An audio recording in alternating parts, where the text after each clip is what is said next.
Next speaker is Enrico Pietralunga. I'll invite Enrico up. Enrico is Manager of Services and Design, Networks and Systems for Fastweb. I think that looking at the Wi-Fi performance here, we need some Fastweb to help us to be able to tweet more. So Enrico, you're very welcome. Thank you, Chris. Good morning, everybody. I'm Enrico Pietralunga. I work in Fastweb since 2000, so almost since the beginning. And I have quite the responsibility now to talk from an alternative point of view. So actually I will talk about co-investments. I will talk about agreements, and I will talk about rules. And from the point of us, co-investments remain crucial for what we intend to do because they have a lot of advantages. For example, they avoid duplication and therefore increase the footprints.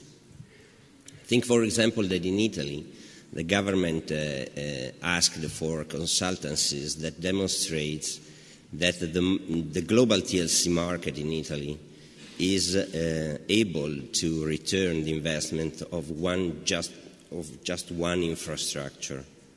So for us in Italy, the solution of co-investment to reach the digital agenda and to build the infrastructure needed, we think that it is a very good solution. Also because it's able to drive down the global capex of this kind of investments. Avoiding duplication, there is a very strong optimization in this direction. We need also, looking towards a co-investment, we need to attract stakeholders that would be able to invest in this kind of infrastructure. The other thing for us is that infrastructure competition is not an end in itself. It's a way to guarantee competition also at the service level. So, can be applied in some circumstances, in some nations. For us in Italy, we think that the best way to do that is not to duplicate infrastructure, but to try to have an agreement, a common agreement, and a common co-investment on that. When you think about co-investment, there are different approaches possible. One, for example, that we have very near, because Fastweb is a Swisscom company, is the solution that has been applied in Switzerland. I mean the solution of multi-fiber approach. In that case, you have an operator that put in the ground more fibers and is able to give to other operators, usually in terms of indefeasible right of use, the possibility to have fibers usually given at an aggregate level. We are not talking at all about unbundling in this case, but the point is that the other operator can take from the incumbent fibers in an area or in a city. But this approach has some kind of problem, we think, because actually market shares are usually imbalanced between incumbent and altnet. In this case, it's difficult for the altnet to stand that kind of approach. And when the altnet, in any case,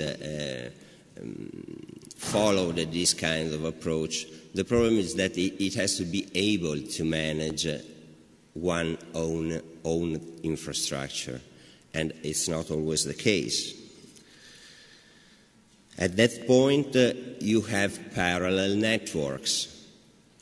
So from the point of operational activities, each operator in that case has to manage its own infrastructure. At that point, if you think about this kind of remedy, and that's all. Maybe not all the operators, or maybe that there won't be an operator interested in giving bitstream services. So these we think that are some sort of limitations for this kind of approach. The approach that we are following in Italy is an alternative approach. We are thinking about a fiber company. A fiber company is a company that comes out with a co-investment between operators and also between the government. And is a company that follows just the infrastructural level of the NGN problem. I mean infrastructures and dark fibers. And then has just the mission to give wholesale services in terms of physical unbundling to the other service operators. This approach is very cost effective, and the technology is a single infrastructure able to give point-to-point connectivities from the central office to the households. Is absolutely open because we can replicate on that just the unbundling of the local loop that we have experimented is a very good remedy to open competition. So we would be able to translate just all the experience and the processes that we have implemented with the regulatory agency and with the incumbent just for the unbundling of the local loop made this time in fiber. It's absolutely not discriminatory because this company look all the operators in the same way. All the operators will take just the unbundling from the fiber core.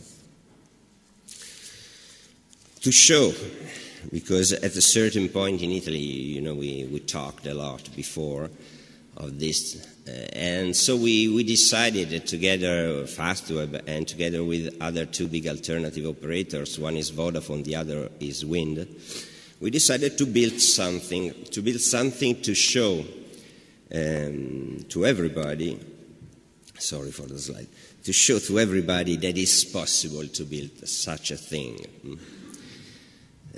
So we went in Rome because for us Rome is the point for all the decision makers. So we decided to go there, to take one central office there in a quite common residential area. And we covered 7,400 households there with this kind of infrastructure. So we built a point-to-point network. We built an ODF able to manage about 10,000 fibers with full exchange for making really possible the unbundling of the local loop. And this is an area where it's a pilot. I mean, customers are there, customers are paying. Surely we three operators are migrating our customers from the copper to the fiber. We invited also Telecom Italia there, but they didn't accept to participate on that. If they would accept in the future, this would be also a good point, for example, to experiment the switchover, the complete switchover from the copper network to the fiber. What we can do, being three alternative operators, is just migrating our customers. In any case, we tested here, for example, also the processes for a full unbundling of the local loop in fiber network.